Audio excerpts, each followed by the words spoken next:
Hello everyone, welcome to ज्ञान Ganga classes. जैसे कि फर्स्ट लेक्चर में हमने सेल बायोलॉजी स्टार्ट किया था और सेल बायोलॉजी का फर्स्ट पार्ट हमने देखा था जिसमें हमने डिफरेंट सेल के टाइप्स देखे थे, जिसमें प्रोकैरियोटिक सेल्स और यूकैरियोटिक सेल्स को हमने डिस्कस किया था।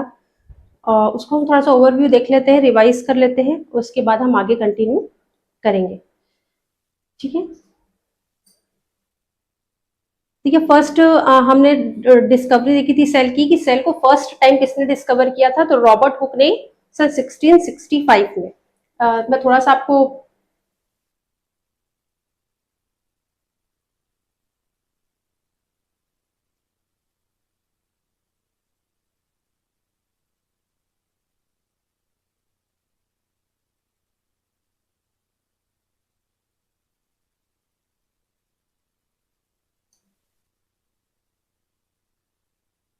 जो भी हमने फर्स्ट लेक्चर में पढ़ा था उसको मैं एकदम शॉर्ट में आपको रिवाइज करवा देती हूँ ताकि आगे आपको अच्छे से समझ में आए।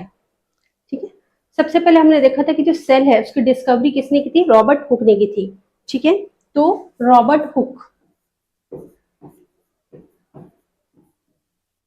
रॉबर्ट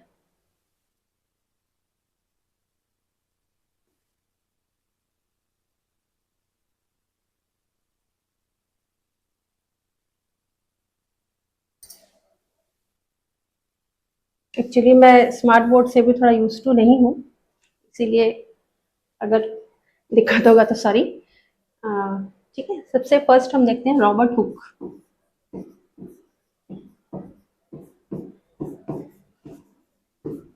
ने 1665 में, ठीक है, डिस्कवरी की थी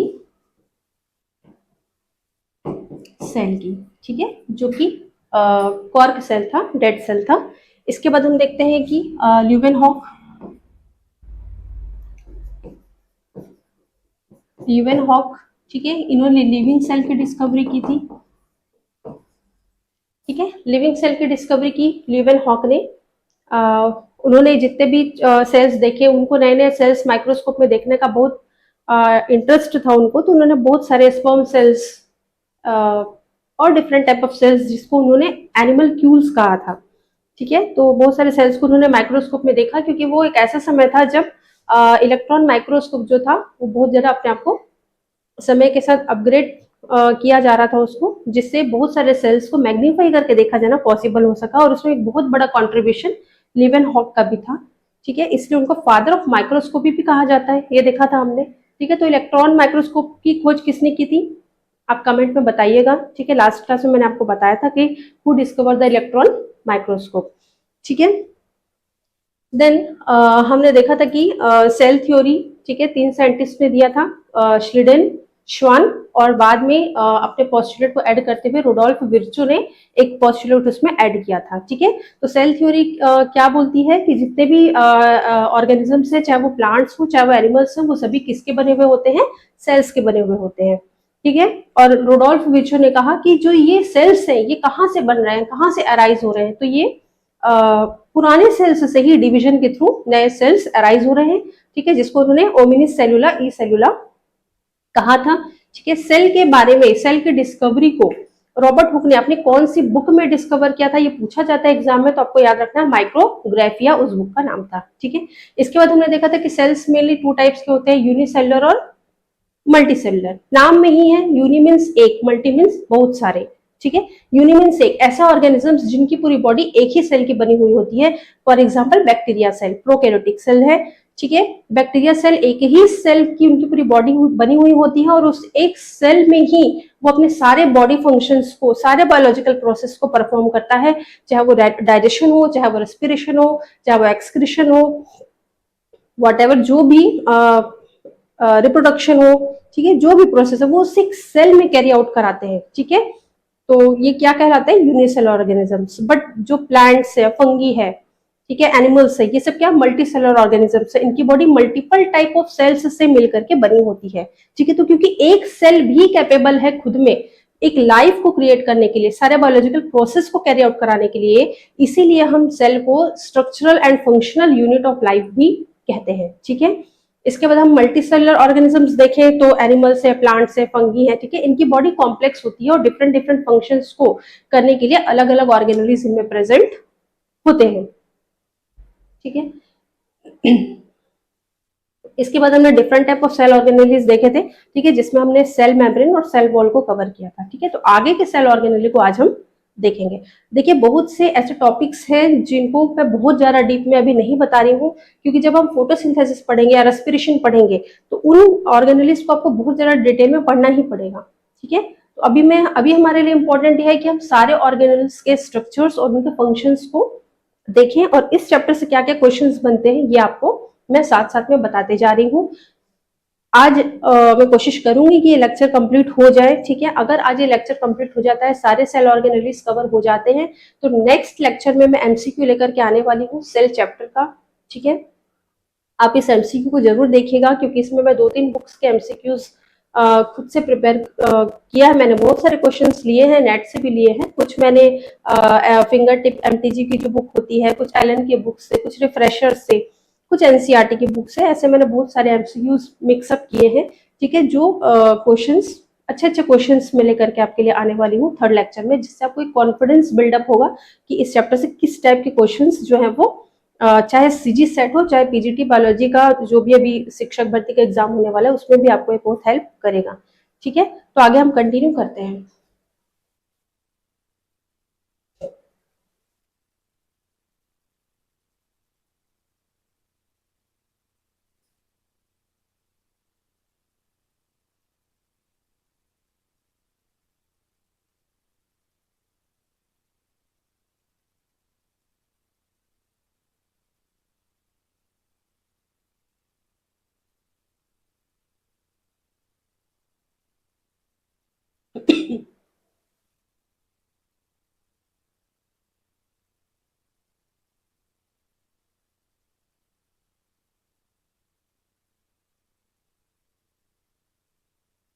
देखिए जिन्होंने भी मेरा फर्स्ट लेक्चर नहीं देखा है आप देखिएगा, ताकि आपको और अच्छे से अपकमिंग लेक्चर्स जो है वो समझ में आए। हालांकि आप आज से भी अगर देख रहे हैं तो आपको लेक्चर समझ में आएगा, ठीक है।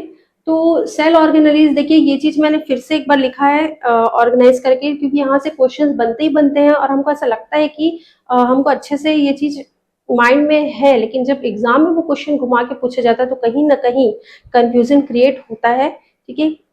क्योंकि मेरे साथ भी ये चीज हो चुका है, तो मैं मान के चल रही हूँ कि आप भी एक स्टूडेंट है और मैं भी एक स्टूडेंट हूँ, क्योंकि एक टीचर भी एक स्टूडेंट ही होता है ना। जैसे आप पढ़ रहे हैं वैसे मैं भी पढ़ती हूँ, और ठीक है मैं भी आपकी तरह स्टूडेंट ही हूँ, ठीक है।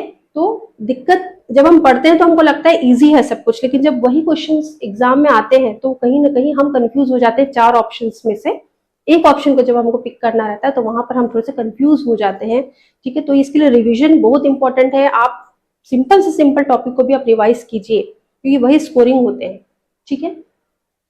ये एक ऐसा चैप्टर है जो इजी है और इजीली आप इसमें मार्क्स स्कोर कर सकते हैं, ठीक है। तो देखिए ऑर्गेनेलिज 3 टाइप में कैटेगराइज किया जा सकता है ऑर्गेनेलिज को। ऑर्गेनेलिज क्या होता है, लास्ट लेक्चर में मैंने आपको बताया था, ऐसे पार्ट्स सेल के अंदर प्रेजेंट होते हैं जो कि सेल में डिफरेंट डिफरेंट फंक्शंस को कैरी आउट करते हैं। जैसे एक बॉडी में डिफरेंट टाइप ऑफ ऑर्गन्स होती है, वैसे ही हमारे सेल में भी डिफरेंट टाइप ऑफ ऑर्गेनेलिज होती हैं जो अलग अलग फंक्शंस को कैरी आउट कराते हैं। तो ये organelles on the basis of the membrane 3 type में कैटेगराइज किया गया है। ऐसे ऑर्गेनेलिज जिनमें मेम्ब्रेन प्रेजेंट तो होता है, लेकिन कुछ ऐसे ऑर्गेनेलिज हैं जिनमें सिंगल मेम्ब्रेन प्रेजेंट होता है, कुछ ऐसे ऑर्गेनेलिज हैं जिनमें डबल मेम्ब्रेन सिस्टम होता है, और कुछ ऐसे ऑर्गेनेलिज हैं जिनमें मेम्ब्रेन होता ही नहीं है, ठीक है, एब्सेंट होता है। विदाउट सेल मेम्ब्रेन भी कुछ ऑर्गेनेलिज है। तो इसके नाम आपको याद होने चाहिए, आप इसको याद कर लीजिएगा, ठीक है। और कोशिश कीजिए कि आप मेरे साथ साथ नोट्स बनाते चलिएगा, और कोशिश कीजिए कि आप अपने हाथों से नोट्स बनाएं, क्योंकि बायोलॉजी एक ऐसा सब्जेक्ट है जब आप अपने हाथों से नोट्स बनाते हैं तो आपको वो चीज लॉन्ग टाइम तक याद रहती है। देखिए नेट में बहुत सारे शॉर्ट नोट्स आपको मिल जाएंगे, बहुत सारे लोग प्रोवाइड कराते हैं, बट किसी का बना बनाए नोट्स अगर आप लेंगे, शॉर्ट की मैं बात कर रही हूँ, शॉर्ट में नोट्स तब बनता है जब आप उसको पूरा पढ़ के आप उसको अपने से जब आप शॉर्ट करते हैं तभी वो चीज आपके माइंड में रहेगी। अगर आप कहीं से रेडीमेड शॉर्ट नोट्स लेते हैं और आप सोचेंगे कि मैं 1 लाइनर लाइनर पढ़ लूँ, तो वो चीज आपको आगे दिक्कत ही देगी, क्योंकि जो अभी लेवल है एग्जाम में क्वेश्चंस का, है ना, आप सभी जानते ही होंगे। तो जो लेवल है वो दिन ब दिन टफ होते जा रहा है। जब तक आपका कॉन्सेप्ट क्लियर नहीं है ना, आपने लॉन्ग वे में नहीं पढ़ा है आंसर को, कहीं ना कहीं आप फंस सकते हैं, है ना। तो कोशिश कीजिए कि आप लॉन्ग नोट्स बनाएं, फिर उसके बेसिस पे आप उसको शॉर्ट में जब आप रिवाइज करें तब आप उसको शॉर्ट नोट्स बनाएं। तो ऐसे कौन कौन से ऑर्गेनेलिज हैं जिनमें मेम्ब्रेन अब्सेंट होता है, याद रखिए, याद रखिएगा सेंट्रोजोम और राइबोसोम, ठीक है। सेंट्रोजोम, राइबोसोम और सेल वॉल, ये तीनों ऐसे सेल ऑर्गेनेलिज हैं जिनके चारों तरफ मेम्ब्रेन नहीं होता है। बहुत बारे क्वेश्चंस कॉम्पिटिटिव एग्जाम्स में पूछा जा चुका है। तो विदाउट सेल मेम्ब्रेन कौन कौन से ऑर्गेनेलिज हैं, याद रखना है आपको। सबसे पहला क्या है, cell wall, cell membrane, cell wall, centrosome, ठीक है। और एक हम क्या देख रहे हैं, राइबोसोम, ठीक है। इसके बाद हम देखते हैं ऐसे ऑर्गेनेल जिनमें मेम्ब्रेन तो प्रेजेंट है बट वो सिंगल मेम्ब्रेनियस है, ठीक है। तो सिंगल मेम्ब्रेन में आपको याद रखना है वैक्यूल,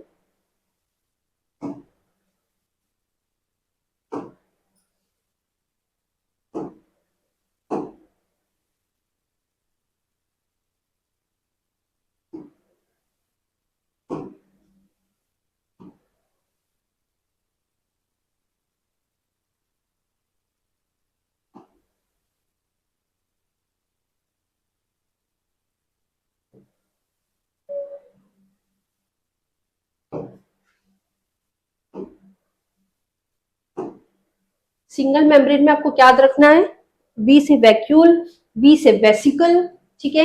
इसके अलावा एंडोप्लाज्मिक रेटिकुलम आपको याद रखना है, पैरोक्सिसोम, ठीक है, और गोल्गी बॉडी, लाइसोसोम, ठीक है। तो ये सभी क्या है, single membrane bound cell organelles हैं, ठीक है। तो what are the single membrane bound organelles, that is endoplasmic reticulum, Golgi body, ठीक है, endoplasmic reticulum, Golgi body, lysosome, vesicle, vacuoles, ठीक है, एंड एंडोप्लाज्मिक रेटिकुलम, ठीक है। ये सभी क्या है, आपके सिंगल मेम्ब्रेन बाउंड ऑर्गेनेलिज है। तो डबल मेम्ब्रेन बाउंड ऑर्गेनेलिज कौन कौन से हुए, देखिए तीन ही double membrane bound organelles mainly है जो होते हैं।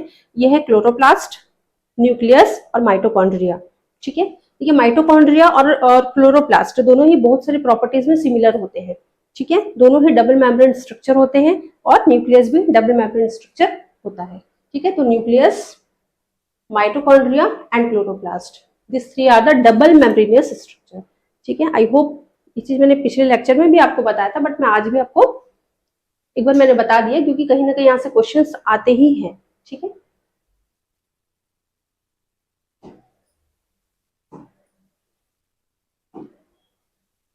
देखिए एंडोमेम्ब्रेन सिस्टम, ठीक है। एंडोमेम्ब्रेन सिस्टम का क्या मतलब है,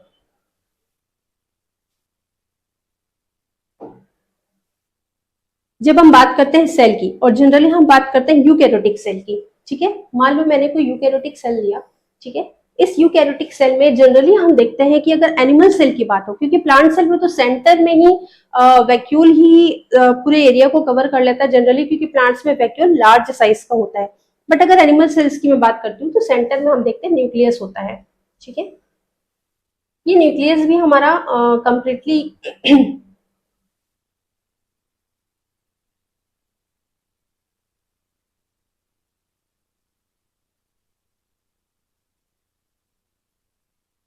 ठीक है, ये न्यूक्लियस भी हमारा जो है वो बीच बीच से यहाँ पे गैपिंग होती है, ठीक है, that is nuclear pore,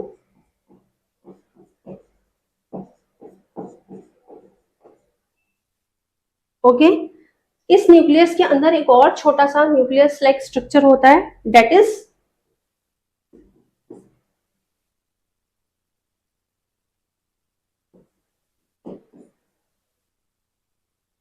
nucleoid,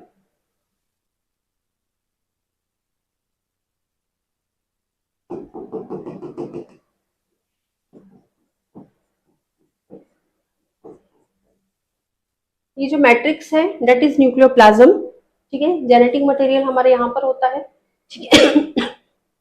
ये जो पोर हम देख रहे हैं यहाँ पर न्यूक्लियर मेम्ब्रेन के चारों तरफ, ठीक है, यहां से हमारा अटैच्ड होता है एंडोप्लाज्मिक रेटिकुलम,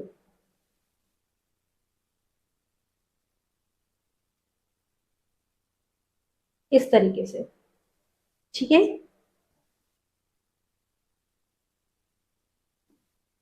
देखिए जो एंडोप्लाज्मिक रेटिकुलम है, ठीक है, ये वाला स्ट्रक्चर न्यूक्लियर मेम्ब्रेन से लेकर के एंडोप्लाज्मिक रेटिकुलम के बाद यहाँ पर हम देखते हैं कि गोल्गी बॉडी होता है, कि इस टाइप के स्ट्रक्चर्स होते हैं गोल्गी बॉडी में, ठीक है। गोल्गी बॉडी ही लाइसोसोम का फॉर्मेशन करता है, कुछ वेसिकल्स होते हैं यहाँ पर, ठीक है। तो आपको ध्यान रखना है कि nuclear membrane, endoplasmic reticulum, Golgi body, vesicles, vacuoles, ये सभी मिलकर के क्या बना रहे हैं, एंडोमेम्ब्रेन सिस्टम बना रहे हैं। क्यों हम इनको एंडोमेम्ब्रेन सिस्टम बोल रहे हैं, क्योंकि जो एंडोप्लाज्मिक रेटिकुलम है, अभी हम पढ़ेंगे आगे, एंडोप्लाज्मिक रेटिकुलम्स जो होते हैं वो साइट ऑफ सिंथेसिस होते हैं, ठीक है। साइट ऑफ सिंथेसिस क्यों बोल रहे हैं, क्योंकि यहाँ पर सिंथेसिस होती है, क्या चीज की सिंथेसिस होती है, प्रोटीन्स और लिपिड्स की सिंथेसिस होती है। एंडोप्लाज्मिक रेटिकुलम टू टाइप्स के होते हैं, रफ और स्मूथ। रफ एंडोप्लाज्मिक रेटिकुलम में क्या होता है, प्रोटीन्स की सिंथेसिस होती है, where is in smooth endoplasmic reticulum lipids की सिंथेसिस होती है। तो ये सिंथेसिस क्यों हो रही है, क्योंकि कहीं ना कहीं हमारे सेल्स को जरूरत है प्रोटीन्स की, क्योंकि हर फंक्शन को कैरी आउट कराने के लिए एक पर्टिकुलर प्रोटीन, एंजाइम्स, ठीक है, क्योंकि एंजाइम्स और प्रोटीन्स जनरली सिमिलर स्ट्रक्चर ही होते हैं, जो किसी न किसी फंक्शन को कैरी आउट कराने के लिए रिस्पॉन्सिबल होते हैं।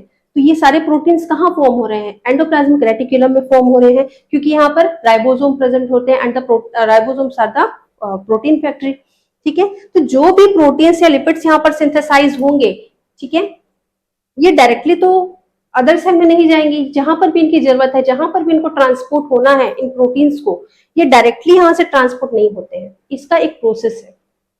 तो जो भी यहाँ पर सिंथेसिस होगी प्रोटीन्स की, ठीक है, और भी अदर चीजों की, लिपिड्स की, ये सिंथेसाइज जो भी प्रोटीन्स होंगे, ये सबसे पहले गोल्गी बॉडी के पास जाता है, ठीक है। गोल्गी बॉडी के दो फेस होते हैं, ऐसा फेस जो कि फेसिंग टूवर्ड्स न्यूक्लियर मेम्ब्रेन होता है, इसको हम बोलते हैं सीस फेस, जबकि अपोजिट जो होता है इसको हम बोलते हैं ट्रांस।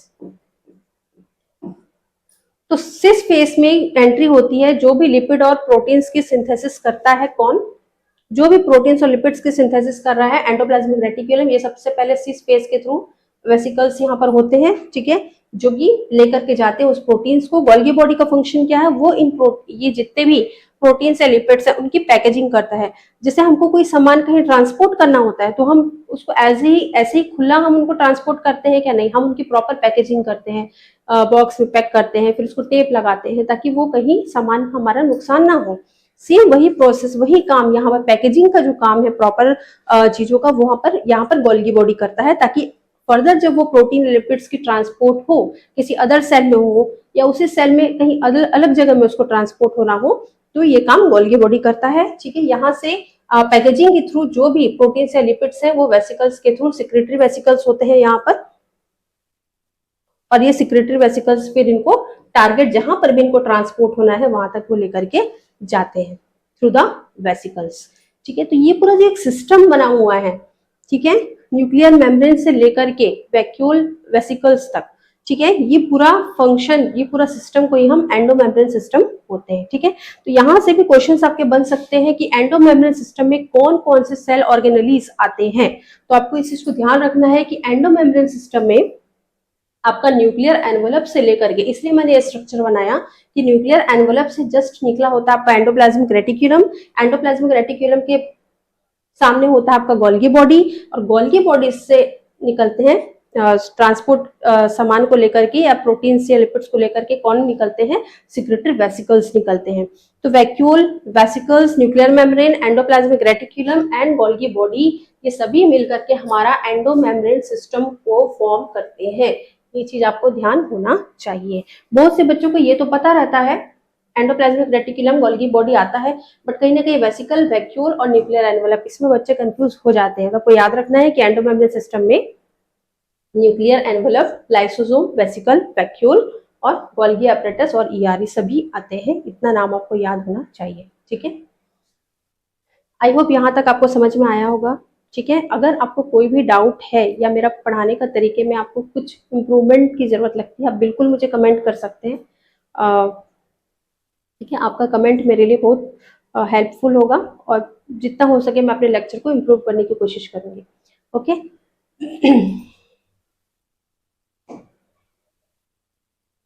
देखिए, अगर इसका नोट्स आप लोग को चाहिए तो आप लोग मुझे कमेंट कीजिएगा। अगर मुझे लगेगा कि बहुत सारे बच्चों की क्वेरी है तो मैं आप लोग को इसका पीडीएफ नोट्स जो है वो प्रोवाइड करवा दूंगी। ठीक है।